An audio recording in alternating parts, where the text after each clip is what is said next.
Welcome to this journey through one of the most haunting mysteries carved into the mountains of eastern Kentucky. Tell us where you're watching from now, because this story will move you in a way few other accounts can, not through sensational horror, but through the slow, creeping realization that sometimes entire communities can be swallowed by silence, and that silence can last for generations. We're about to delve into a mystery that defied every rational explanation offered by authorities, where an entire hillside cemetery stands as a monument to forgotten souls, its weathered stones deliberately stripped of names, dates, and histories. A place where 37 graves rest in perfect rows, each marked only by crude limestone slabs bearing nothing but rough, carved crosses. No names, no epitaphs, no acknowledgment that these were once living, breathing human beings. It was the year 1928. The Roaring Twenties were beginning their final descent toward the Great Depression that would soon suffocate the nation. In the cities, jazz-filled speakeasies and automobiles crowded newly paved streets. But in the remote hollows of Leslie County, Kentucky, the situation was dramatically different. There, tucked between mist-shrouded peaks and valleys so deep that sunlight barely penetrated for half the day, communities lived virtually isolated from the rest of the world, connected only by dirt trails that became impassable rivers of mud during the endless months of rain. The mountains themselves seemed to breathe with secrets. Ancient hemlocks towered over narrow creeks that carved their way through limestone and sandstone, creating a landscape of hidden caves, natural springs, and hollows so remote that census takers sometimes gave up trying to count the inhabitants. These were the last remnants of frontier America, places where the old ways persisted not out of nostalgia but out of necessity, where folk medicine and superstition filled the gaps left by absent doctors and distant churches. It was in one of these hollows, a place locals called Silence Creek, though whether the name came from the unusual quietness of the water or something darker, no one alive today can say with certainty that our story begins. Silence Creek Hollow carved a path through Leslie County like a scar through flesh. The creek itself was unusual, witnesses said, flowing with an eerie quietness over smooth river stones, never babbling or rushing even after heavy rains. The water ran dark, stained by tannic acid from the endless decay of leaves and hemlock needles, creating pools that looked bottomless in their blackness. Approximately 40 families called this hollow home in 1928. Their cabins dotted the mountainsides, connected by footpaths worn into the red clay soil over generations. Most families had lived there since the late 1700s, descendants of Irish settlers who'd pushed westward into these mountains seeking isolation from a world that had never quite understood them. The community was insular, self-sufficient, proud. Children were born at home, delivered by midwives who learned their craft from their mothers and grandmothers. The sick were treated with remedies made from bloodroot, ginseng, and golden seal harvested from the forest floor. The dead were buried on family land, in small plots on hillsides where the living could see them from cabin windows, maintaining that thin connection between this world and whatever came next. The Reverend Marcus Tolliver presided over the small Baptist church that served Silence Creek. He'd come to the hollow in 1923, a young minister fresh from a seminary in Lexington, filled with zeal and the conviction that he could bring modern Christianity to these isolated people. What he found instead was a faith so intertwined with older beliefs, remnants of Celtic traditions, Native American spirituality, and something else, something he couldn't quite name, that his carefully prepared sermons seemed almost irrelevant. But Tolliver persevered. He was a tall man, gaunt from the sparse mountain diet, with intense gray eyes that seemed to look through people rather than at them. According to his diary, which would later become crucial evidence, He found the people of Silence Creek to be God, fearing but haunted, as if they carry knowledge of some ancient transgression they cannot articulate. The center of community life was the general store, run by Ephraim Caudle and his wife Martha. Their weathered wooden building sat at the confluence of Silence Creek and a smaller tributary, serving as post office, trading post, and informal gathering place. Ephraim kept meticulous records of credit and trade in leather-bound ledgers, documenting every transaction in his precise, careful handwriting. These ledgers would survive. The people would not all be so fortunate. Winter came early to Silence Creek in 1928. By October, frost already painted the windows white each morning. By November, the first snow fell, unusual for that time of year even in the mountains.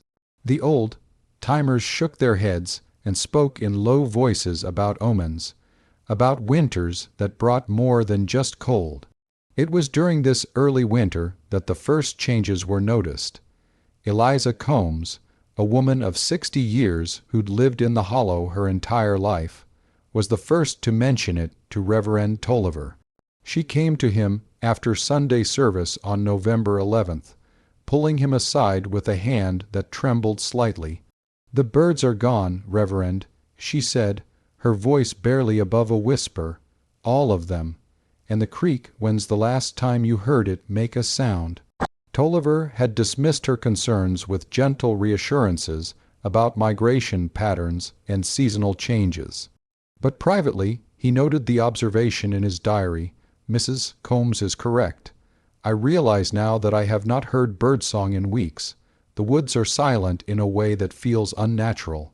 Even the wind seems muted, as if the hollow itself is holding its breath." The sickness came with December's first heavy snow. It started with the children. 7-year-old Sarah Bishop developed a fever on December 3rd. Her mother, Ruth, applied the traditional remedies: cool compresses, willow bark tea, poultices made from herbs gathered during the summer. But the fever didn't break. Instead, it climbed higher until Sarah began speaking in languages no one recognized, her small voice rising and falling in rhythms that sounded almost like chanting. Within 3 days, 4 more children showed the same symptoms: fever, delirium, that strange, incomprehensible speech that seemed to come from somewhere beyond them. Dr. William Hendricks, the closest physician, lived in Hayden, some 15 miles away by Rough Mountain Trail. When he finally arrived on December 8th, brought by Ephraim Caudle on horseback through snow that was now knee-deep, he found a scene that defied his medical training. His report, filed with the Kentucky State Health Department and later entered into evidence, described a presentation unlike any influenza, typhoid, or childhood illness in my 30 years of practice. The children burned with fever, yet their skin remained oddly pale, almost translucent. Their eyes, when open, seemed to track things invisible to others. And that speech, Dr. Hendricks wrote that it gave him an instinctive sense of dread I cannot rationally explain. He left what medicine he had and promised to return within the week. He never got the chance. By December 12th, Sarah Bishop was dead. Her burial was held on December 13th, a bitter cold day when the ground was so frozen that the men had to build fires on the burial plot to thaw the earth enough to dig. Reverend Tolliver conducted the service, but according to his diary, something was wrong even then. The parents seemed almost relieved. He wrote, "Not grief, stricken as one would expect, but relieved, as if Sarah's death had released them from some terrible burden. When I pressed Ruth Bishop about her feelings, she said only, 'She's quiet now.' Finally quiet. I did not understand what she meant. 3 more children died before Christmas. All were buried in the small family cemeteries scattered across the hollow. All received proper Christian burials with wooden markers bearing their names, dates of birth, and dates of death. Then the adults began to fall ill, but this was different. The children had been overcome by fever and delirium. The adults experienced something else entirely, something that Dr. Hendricks, on his second visit just after Christmas, described as a collective psychological deterioration that seems to spread through the community like contagion. People stopped speaking unnecessarily. Families went silent at their dinner tables, eating without conversation, without prayer. Neighbors who had visited each other for generations now stayed isolated in their cabins, emerging only for essentials. And when they did speak, witnesses later reported, their voices sounded different, flat, emotionless, as if the speaker had been hollowed out and something else was using their vocal cords. Reverend Tolliver noticed it during his Sunday services. The singing had always been a cornerstone of mountain worship, voices raised in old hymns that echoed through the hollow. But on December 30th, the congregation's singing changed. The words were the same, but the melody, if you could call it that, was wrong, dissonant, disturbing. It was as if they were all singing a different song. Tolliver wrote, but perfectly synchronized in their wrongness. I had to stop the service. I stood at the pulpit, my hands gripping its edges until my knuckles went white, and I demanded they stop. They did immediately, all at once, and then they looked at me with such emptiness in their eyes that I felt myself beginning to shake. I dismissed them early and locked myself in the church for 3 hours, praying for understanding that did not come. January of 1920, 9 brought snow measured in feet rather than inches. The hollow was now completely cut off from the outside world, and that's when people began to disappear, not in dramatic fashion, no signs of violence or struggle. They simply weren't there one day. A family of 4, the Hendersons, were last seen on January 7th. Their cabin was found unlocked 3 days later, a pot of beans still hanging over a fire that had burned down to ash. Their beds were made, no signs of hurried departure. They had simply ceased to exist in that space. By the end of January, 12 people had vanished. Ephraim Caudill noted each disappearance in his ledgers, his handwriting growing more erratic with each entry. His final entry, dated February 2nd, reads simply, "They are not gone. They are becoming." Becoming what? He never had the chance to explain. The outside world finally learned of Silence Creek's troubles in late February, when the snow had melted enough for travel.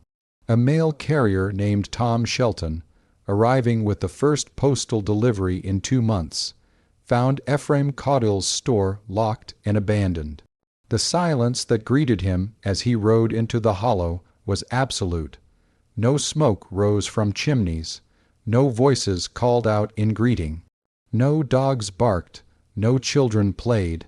Shelton rode directly to the sheriff in Hyden, a man named Jacob Thornton, who'd served Leslie County for 15 years and thought he'd seen everything these mountains could produce.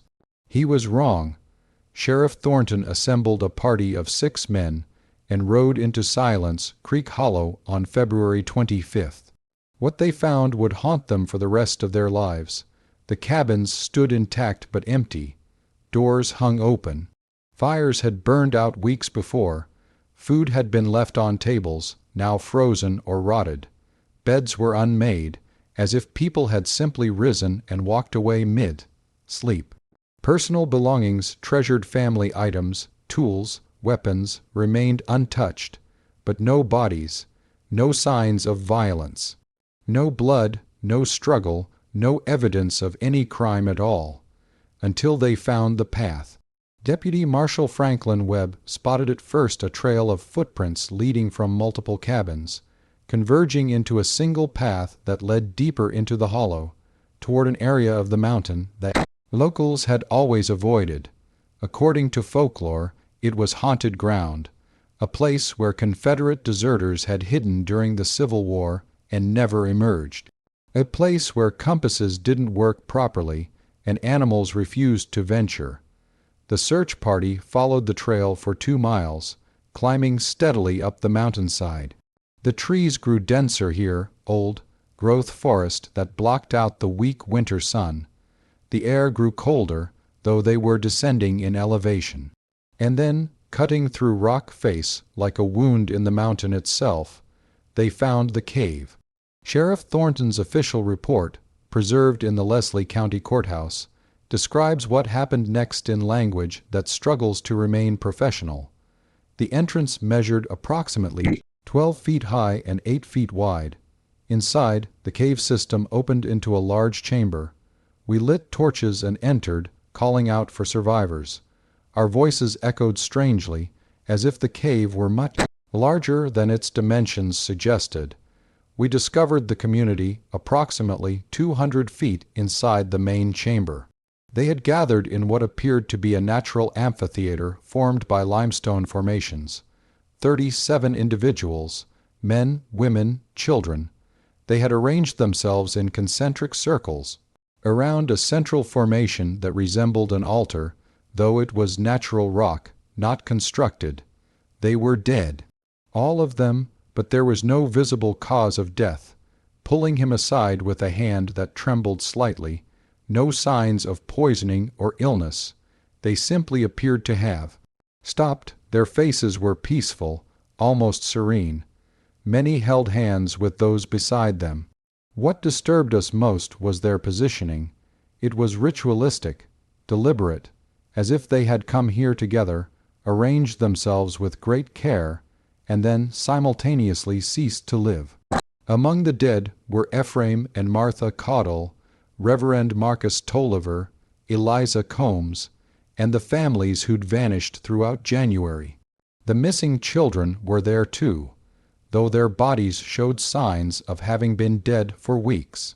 But there were also people the search party had never seen before, strangers, or perhaps not strangers, perhaps people who'd gone missing from Silence Creek long before anyone was keeping track. The cave's cool, dry air had preserved them in various states of decay, creating a timeline of disappearances that stretched back years, possibly decades. On the natural stone altar in the center of their circle, the search party found 3 items: a leather-bound book filled with writing in a language none of them could read, a collection of smooth river stones arranged in a spiral pattern, and Marcus Tolliver's Bible, open to a page in Revelation. But someone had altered the text, crossing out words and writing in others, creating verses that didn't exist in any known version of Scripture.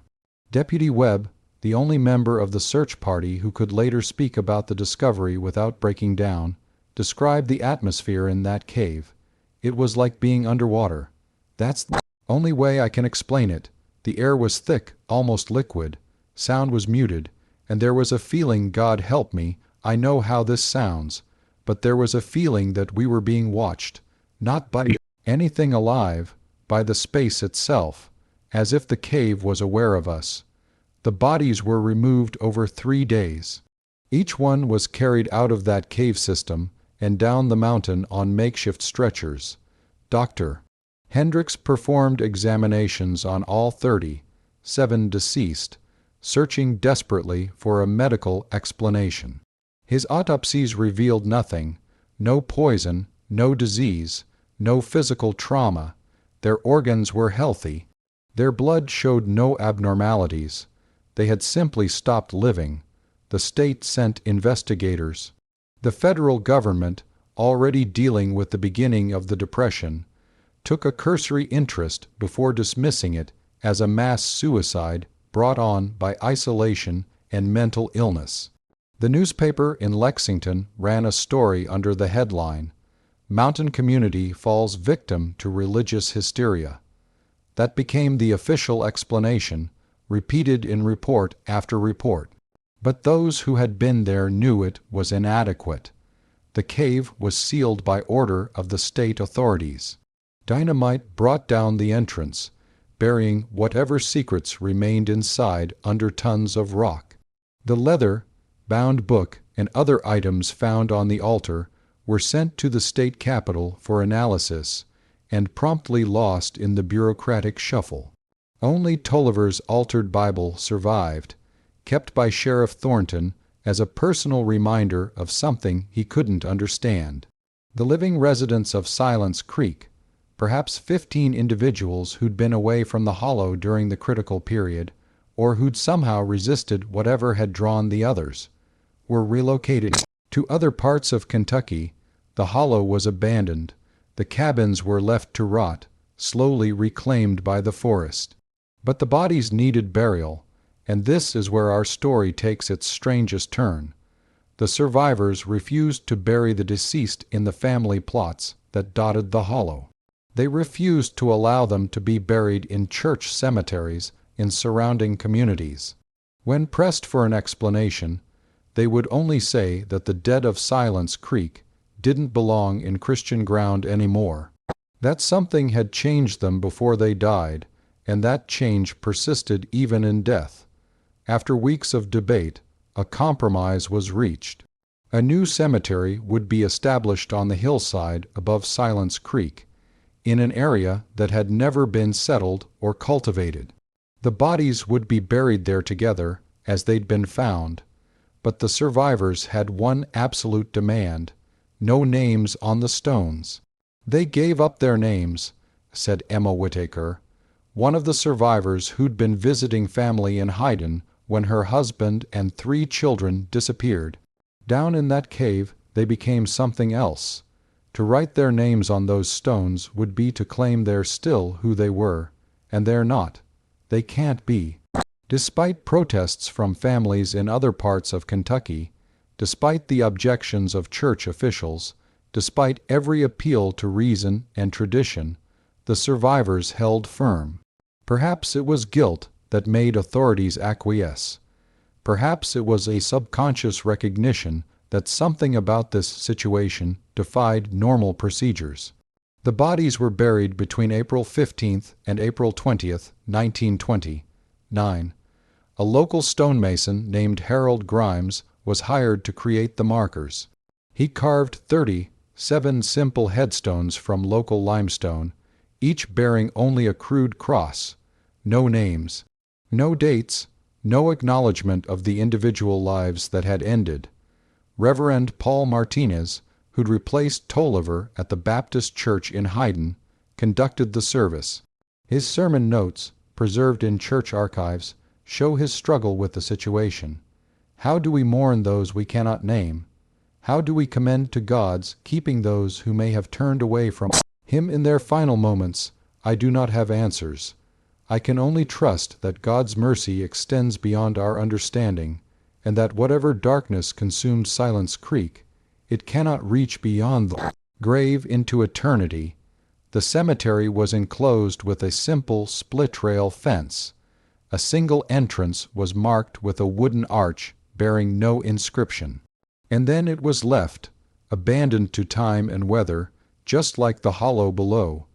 In the decades that followed, Silence Creek Hollow has remained uninhabited. The forest has reclaimed the cabins, reducing them to moss, covered foundations, and collapsed walls. The creek still flows with its eerie quietness, its dark water reflecting nothing but empty sky. The sealed cave mouth, now completely hidden by vegetation and rockfall, holds whatever secrets weren't carried out in those terrible days of 1929. But the cemetery remains. The stones, weathered by 90+ years of mountain weather, still stand in their perfect rows. The crosses, worn smooth in places by wind and rain, are still visible if you know where to look. And people do look. Despite the remoteness of the location, despite the difficulty of the hike required to reach it, the nameless cemetery of Silence Creek has become a destination for those drawn to dark mysteries and unsolved questions. Local rangers report finding offerings left at the graves, flowers, stones arranged in patterns. Candles, though how they're transported up the mountain without breaking, is unclear. Sometimes, handwritten notes are found weighted down by rocks. They're always questions, never statements. Who were you? What did you find in the darkness? Are you at peace? No answers have ever appeared. Some of the survivors of Silence Creek lived into the 1980s and 90s. A few were interviewed by folklorists and historians interested in Appalachian culture. But even decades later, even with the protection of time and distance, they struggled to articulate what had happened to their community. Rachel Morgan, who was 16 when her entire family except her older brother disappeared into that cave, spoke to a graduate student in 1983. The interview, preserved on a degrading cassette tape in the University of Kentucky archives, captures her haunted tone. People think it was madness, religious mania, some kind of mass psychosis. But I was there before I left. I felt it happening. It wasn't madness. It was awakening. That's what they called it among themselves when they thought I wasn't listening. They were waking up to something, some truth that had always been there in the mountains, buried under all the years of trying to be civilized, trying to be Christian. They said the cave was calling them, not with a voice, but with a knowing. Like how salmon know to swim upstream, they couldn't not go, and the worst part, they were happy about it, at peace for the first time in their lives. My mother's last words to me were, "Finally, we understand." I asked her what she understood. She just smiled and said, "Where we really come from, where we're supposed to return." Then she walked out the door, and I never saw her alive again. The leather-bound book, the one found on the stone altar, has never been recovered, but descriptions of it survive in Sheriff Thornton's report. He noted that the writing seemed to shift as he looked at it, that the letters themselves appeared to move on the page. 3 linguistic experts examined it before it disappeared, and all 3 refused to provide official statements about its contents, citing only that it was not any language with existing documentation. Unofficially, one expert told a colleague that the text appeared to be instructions for a ritual of some kind, but a ritual with no clear purpose except dissolution of boundaries. Boundaries between what? He couldn't say. The cave itself has become the subject of urban legend. Local teenagers dare each other to find it, though the dynamited entrance makes this nearly impossible.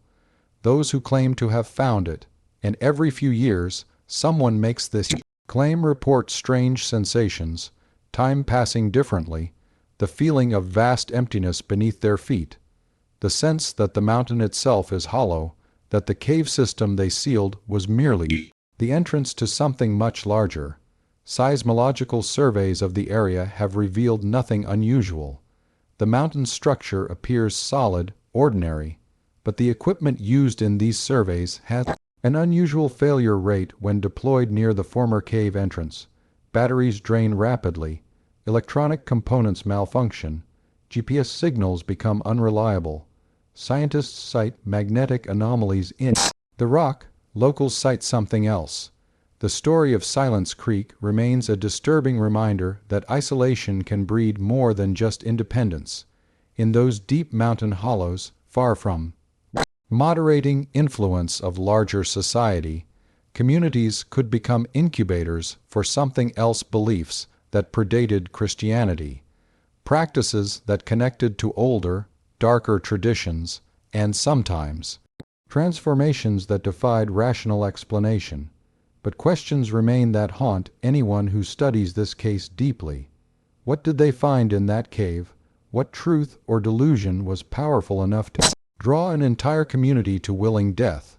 Were the survivors right to deny names to the dead, or did their refusal represent its own form of madness, a contagion of the psychological kind that spread even after the physical deaths?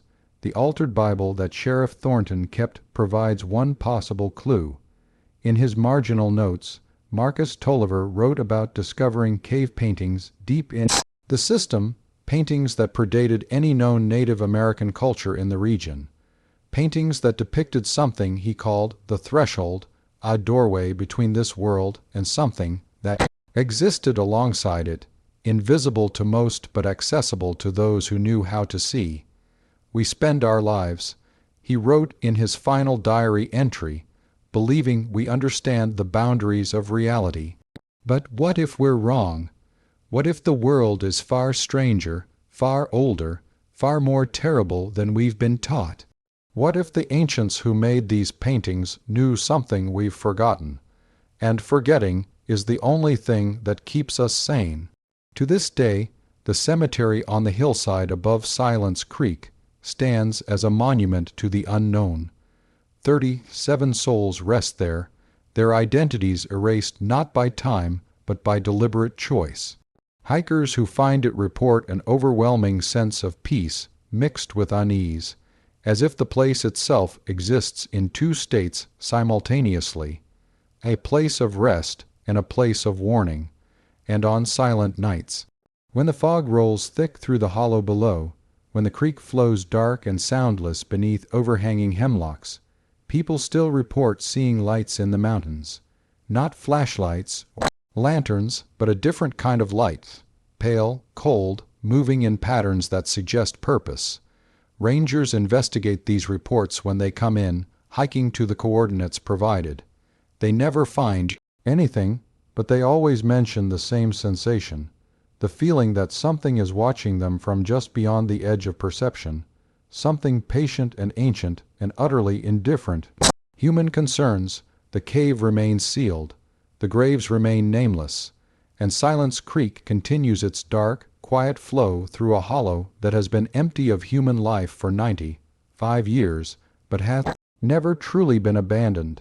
If this journey through one of Appalachia's deepest mysteries has resonated with you, if you find yourself pondering the boundaries between sanity and revelation, between isolation and transcendence, then consider subscribing to this channel.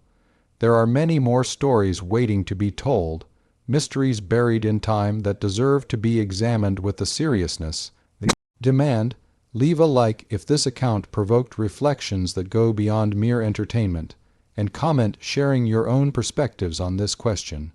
What truths are we protected from by the simple act of remaining connected to civilization?